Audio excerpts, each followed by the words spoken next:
Donc pour terminer ce set de présentation, on va accueillir le professeur Benoît Laurent, qui, après un doctorat en France et un postdoctorat aux États-Unis, a rejoint le Centre de recherche sur le vieillissement à Sherbrooke en 2018.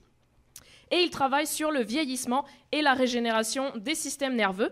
Je lui laisse la parole pour biomatériaux et régénération, si je ne m'abuse. Bonsoir. Il me manque la petite manette. Donc ce soir, je vais vous parler de régénération. Je vais donner beaucoup d'espoir peut-être aux patients. Ce que je vais vous présenter, c'est plusieurs années de travail. Donc en 10 minutes, vous allez voir que c'est assez succinct. Donc si vous avez plein de questions, n'hésitez pas à me poser des questions. Mais pour des raisons de temps, j'ai été limité en termes de présentation de résultats. Donc j'ai appelé ma présentation Régénération, le guerre de la nerf, parce que pour moi, c'est la guerre que je mène de tous les jours. Essayer de faire pousser des neurones, essayer de faire pousser des nerfs pour pouvoir aider les patients avec la sclérose en plaques, avec la maladie d'Alzheimer et d'autres pathologies en lien avec les neurosciences. Donc, pour commencer, je voulais faire un petit rappel pour la sclérose en plaques, parce qu'il y a peut-être des gens qui nous ont rejoints dans le bar sans savoir c'était quoi la soirée. Donc, je voulais être sûr que les personnes qui étaient avec nous sachaient de quoi on allait parler. Donc, on a entendu parler de beaucoup d'inflammation ce soir. Et donc, en fait, la sclérose en plaques, c'est une maladie inflammatoire qui va endommager le système nerveux. Et ce qui est important, c'est que le système nerveux, il va attaquer la gaine de myéline. Donc, on a entendu tout à l'heure Maxime qui nous présentait ça avec une belle vidéo. Donc, la myéline, c'est tout ce qui recouvre en fait les câbles, comme ils les appellent. Et ce qui est important, c'est que ces câbles-là, c'est eux qui transmettent l'influx nerveux. Et sans cette myéline-là, on a des problèmes. Alors, qu'est-ce qui se passe en fait dans la pathologie? Donc, on a vu le côté un petit peu technique avec l'imagerie, on voit l'apparition de plaques. Moi, je suis biochimiste et neuroscientifique. Donc là, je vais vous donner un petit peu plus, on va aller dans la molécule. Qu'est-ce qui se passe? La première chose, c'est qu'en fait, l'inflammation va s'attaquer à la gaine de myéline. Et donc, ce qui va se passer, c'est que votre corps, naturellement, va essayer de réparer les dommages qui se passent.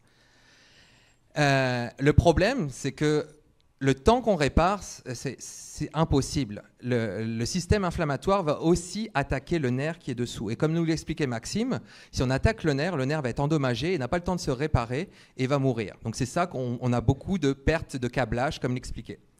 Et donc, si je reprends la même image que tout à l'heure, et quand on regarde, on a bien notre neurone avec la gaine de myéline ici qui commence à être attaquée, et dessous, donc, on a la fibre nerveuse qui est exposée et qui est donc aussi sujette à être attaquée aussi par le système nerveux. Le problème, c'est que ça va créer des lésions dans les neurones et ça va empêcher en fait la connexion, donc le câblage va être affecté et ça va faire toute la variété de spectres de symptômes qu'on a pu voir avec Zineb qui nous a présenté les différentes personnes qui étaient affectées. Là où je veux peut-être piquer votre curiosité, c'est qu'on a parlé beaucoup du système nerveux, mais dans le corps, il y a deux systèmes nerveux. Il y a le premier système qui est ici en violet. Vous avez le système nerveux central. Donc ça comprend le cerveau et la moelle épinière. Mais on a tout l'autre système qu'on n'a pas parlé ce soir, c'est le système nerveux périphérique. Donc c'est tout le système nerveux ici qui est en orange. Et ce système nerveux, donc en fait, on le sous-estime dans la sclérose en plaques. Et en fait, ce qui est important, c'est que l'inflammation, elle va attaquer votre cerveau et votre moelle épinière. Donc les symptômes les plus forts que vous allez voir vont venir de là. Mais l'inflammation, on a entendu tout à l'heure la professeure Lapointe qui nous disait aussi qu'il y avait l'inflammation en périphérie. Et donc en fait, votre inflammation, elle est aussi dans tout votre corps. Et donc, en fait, les nerfs que vous avez en périphérie vont aussi être attaqués par cette inflammation. Pourquoi je vous dis ça et pourquoi c'est important? Eh bien, parce qu'en fait, on ne s'intéressait pas au système nerveux périphérique. On s'intéresse principalement, et c'est pour ça qu'on nous parle toujours du scan du cerveau. Mais il y a une étude qui a été publiée très récemment, qui a utilisé des souris donc normales et des souris avec la sclérose en plaques. Et en fait, ce qu'ils ont montré, c'est que les nerfs périphériques, donc ici, je vous ai montré une photo, avec en noir, ici, c'est la myéline qui couvre le nerf. Et on voit en fait que les souris qui ont la sclérose en plaques, donc c'est les nerfs périphériques, on voit aussi que la myéline, elle est diminuée. Donc on voit que la maladie ne touche pas uniquement le cerveau et la moelle épinière, mais peut toucher aussi les autres nerfs qu'on a dans le corps. Et ce qui est intéressant dans ce papier-là, c'est qu'ils ont montré aussi que l'influx nerveux était complètement modifié. Donc tous les nerfs qui contrôlent vos mouvements et vos muscles de jambes sont aussi affectés par la pathologie. Donc ce n'est pas uniquement le cerveau qui va être attaqué, il va y aussi avoir les nerfs périphériques. Alors pourquoi ça c'est super important et pourquoi moi c'est ma guerre? Donc c'est parce qu'en fait ce système-là, ce système nerveux central, il est incapable de se réparer. C'est connu et on le connaît. Dans la maladie d'Alzheimer, par exemple, quand les neurones y meurent, on est incapable d'en refabriquer des nouveaux. Mais ce qui est intéressant, c'est que le système nerveux périphérique, lui, il est capable de se régénérer. Et ça, c'est la clé peut-être de la bataille pour vaincre la sclérose en plaques.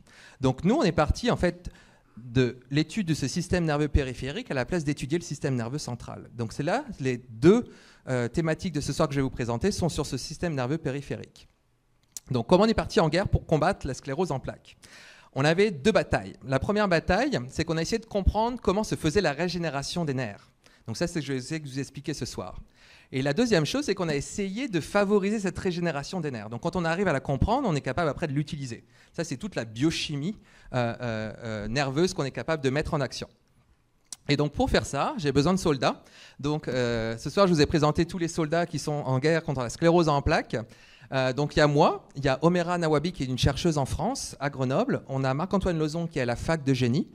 Et on a mes 3 étudiants, donc Darren qui est un médecin, qui est à Québec maintenant. On a Léa qui était supposée être là et que je ne vois pas encore dans la salle, mais elle va nous rejoindre tout à l'heure si vous avez des questions pour elle. Et on a Victoria qui est une Ukrainienne qui est arrivée, donc une réfugiée de guerre, qui est arrivée dans mon labo juste au moment de la guerre. Et donc qui travaille aussi sur ce projet-là et qui est donc financé par la SPE. Et je vais vous parler un petit peu de son projet après. Donc ce soir, mon but c'est de vous présenter les deux batailles et où on en est dans la bataille et voir est-ce qu'on va la gagner ou pas cette guerre. Donc le premier projet, on a essayé de comprendre la régénération nerveuse. Donc ce projet-là, on l'a mené avec Omera. Donc Omera est avec moi à Boston, on dit, aux États-Unis en postdoc. Et c'est là où on s'est rencontrés et où on a potentiellement créé des liens. Et donc le premier projet qu'on a fait, on a commencé avec Darren et Léa qui n'est pas encore là ce soir, elle va nous rejoindre, a continué l'année dernière. Donc en fait, ce qu'on s'est intéressé, donc un nerf particulier du système nerveux périphérique. C'est le nerf sciatique. Donc tout le monde le connaît, celui-là, c'est celui qui se coince, c'est celui qui nous fait mal. Puis quand il est coincé, on a du mal à marcher. Donc là, vous le connaissez bien. Donc en fait, nous, on est parti de ce système-là d'étudier le nerf sciatique comme modèle de régénération. Qu'est-ce qu'on a fait? On est un petit peu sadique dans le laboratoire. Donc en fait, ce qu'on a fait, c'est qu'on a utilisé des souris. On ne voulait pas utiliser des humains pour faire cette manip-là, cette expérience-là. Donc ce qu'on a fait, c'est qu'on a été ouvrir la cuisse de la souris. On a exposé le nerf sciatique et puis on a été l'écraser. Ouais, je sais, ça fait mal. On l'écrase, on referme et on attend 3 jours et le nerf va commencer à se régénérer. Donc après, ce qu'on fait, c'est qu'on reprend la souris puis on la sacrifie pour récupérer son nerf et regarder qu'est-ce qui se passe. Donc ça, c'est ce qu'a fait Darren et Léa pendant leurs études. Alors, qu'est-ce qu'on a montré? Je vais vous montrer des résultats. Ça va peut-être pas vous parler, c'est de la biochimie, mais j'ai essayé d'être très, très, très clair. Puis je vous montre des graphes avec des bâtons, des barres d'erreur pour vous montrer que c'est très scientifique, là, mais je vais vous faire ça très simple. En fait, on a étudié l'expression de 20 000 gènes dans les neurones au moment de la régénération. On en a trouvé quand même beaucoup, des milliers de gènes, qui, en réponse à l'écrasement du nerf sciatique, sont capables de s'exprimer. Donc là, je vous en mets 3. Par exemple, on a le gène ATF3, SPRR1A et CSF1. Et vous voyez que ces gènes-là, ils ont une expression qui est quasiment nulle, là, c'est 1 ou 2. Et ce gène-là, il augmente jusqu'à 700. Donc vous voyez que dans un neurone qui se régénère, ces gènes-là sont super importants.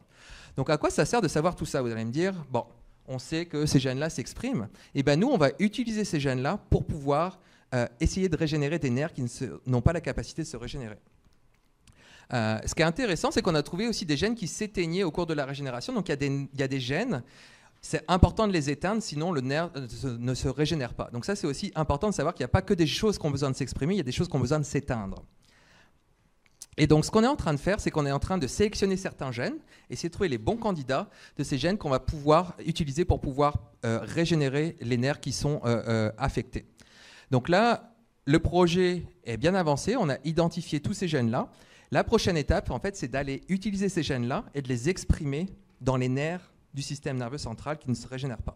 Donc là, on a espoir qu'en ayant choisi les bons candidats, on va être capable de pouvoir augmenter la survie et la réparation des nerfs qui sont attaqués par l'inflammation. Donc ça, c'est notre première victoire. Elle n'est pas encore gagnée, mais au moins, on a identifié tous les gènes candidats potentiels qui vont pouvoir permettre de régénérer les nerfs dans le cerveau.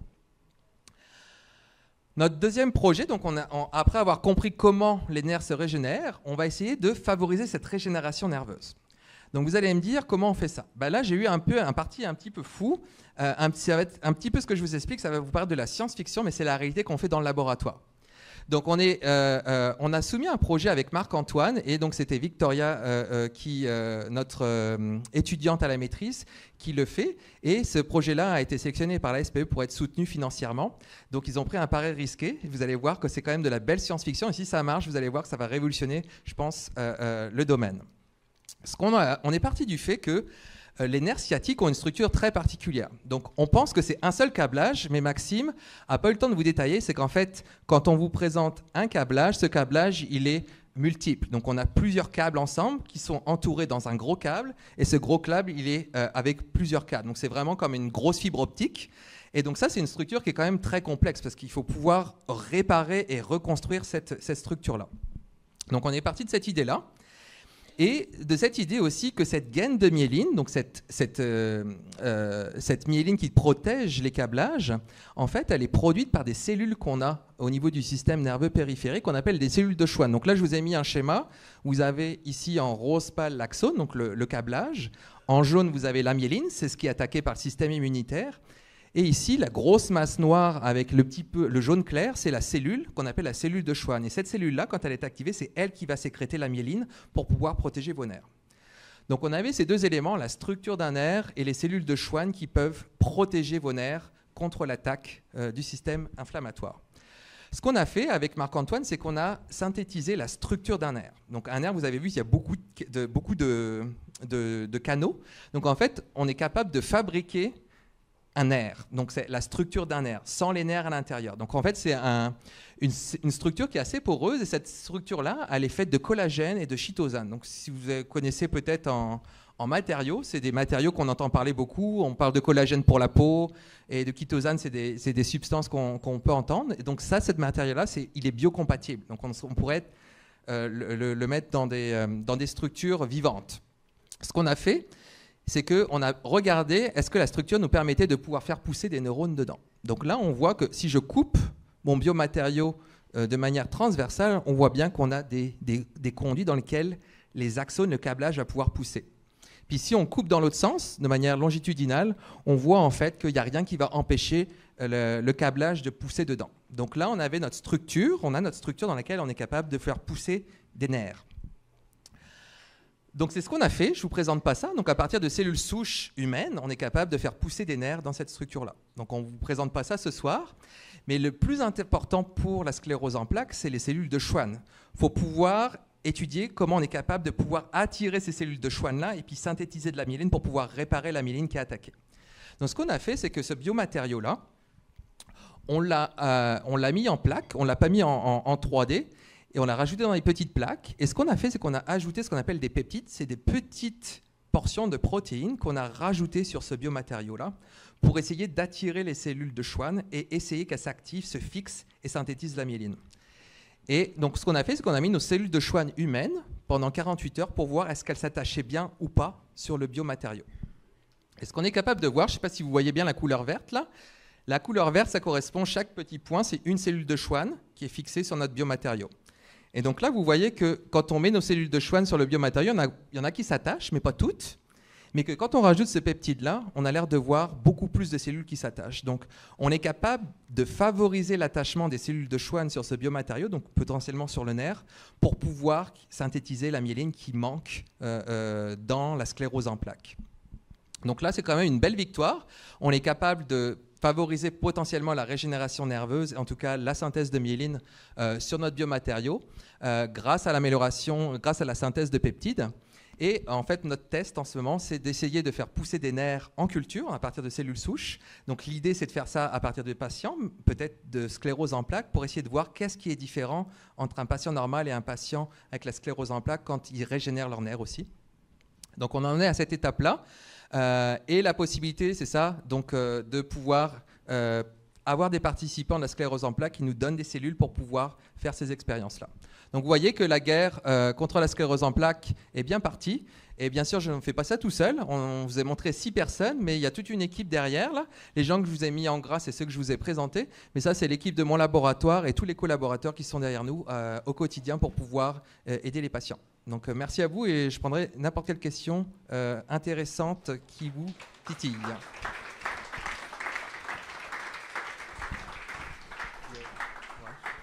j'ai l'habitude.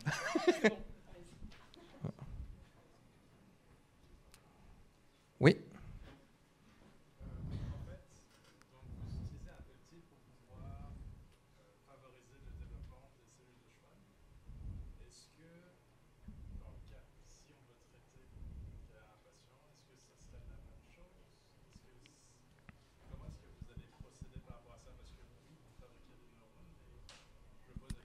Alors, la question, c'est un peu comment ce que je suis en train de vous montrer va être applicable chez les patients. Donc, on a plusieurs pistes. La piste que je ne vous ai pas expliquée aussi, c'est qu'on prévoit de rajouter les cellules immunitaires dans notre système. Donc, on sait que les cellules immunitaires, c'est aussi la clé de la pathologie. Donc, le but, c'est de voir comment tout le monde interagit et de pouvoir potentiellement favoriser plus l'adhérence des cellules de Schwann sur des nerfs et essayer d'avoir des molécules, comme disait un petit peu Maxime, on est capable maintenant de designer, de créer des molécules qui pourraient peut-être empêcher le système immunitaire de venir attaquer en même temps le nerf. Donc le but, c'est d'avoir un peu comme un bataillon qui essaye de contrer les cellules immunitaires et un autre bataillon qui ramène les cellules importantes pour pouvoir synthétiser la myéline. Donc tout ça, on est obligé de le faire in vitro pour le moment, mais l'idée, ça serait après de potentiellement, en testant ces molécules-là grâce à ce système-là qui est un petit peu futuristique, de pouvoir l'appliquer directement chez l'humain en toute sécurité. Donc c'est un peu de la science-fiction pour le moment, mais on espère que ça va devenir réalité pour les patients très bientôt. Oui.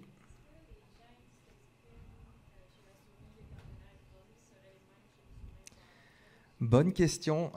Donc, on a un étudiant, Anthony, qui va potentiellement commencer sa maîtrise là en septembre. Et donc là, ce qu'on est en train de faire, c'est qu'on est en train de fabriquer des motoneurones. Donc, des motoneurones, c'est des neurones qui sont importants aussi pour la mobilité. Donc, on est en train de faire ces motoneurones à partir de cellules souches humaines. Donc là, on va essayer de refaire les dommages sur le motoneurone pour essayer de voir est-ce qu'on a les mêmes gènes qui s'expriment. Donc là, on est en train de recréer avec un génome humain en laboratoire avec des cellules souches qu'est-ce qui se passerait dans un corps humain. Donc c'est encore un peu de la science-fiction, mais on va essayer de vérifier dans l'année qui s'ensuit, est-ce que c'est les mêmes gènes qui s'expriment, et puis essayer de prendre les meilleurs gènes qui sont identiques dans les deux modèles. Donc on parlait de l'évolution tout à l'heure, donc on espère en fait que ces mécanismes de réparation, ils sont conservés au cours de l'évolution et qu'on n'a pas un mécanisme de réparation qui est spécifique à l'humain, parce que sinon ça va être un peu compliqué. Donc on va essayer de partir du principe que la régénération du système nerveux est connue chez toutes les espèces et que potentiellement chez l'humain, c'est les mêmes gènes qui s'expriment. Donc on croise les doigts, rendez-vous l'année prochaine pour la réponse. Ouais. Oui.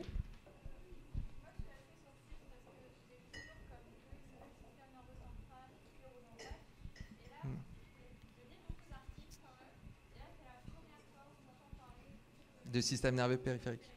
Donc Zineb, elle nous dit qu'elle est un peu surprise du système nerveux périphérique. Pourquoi on sous-estime le système nerveux périphérique? Parce qu'il a la capacité de se régénérer.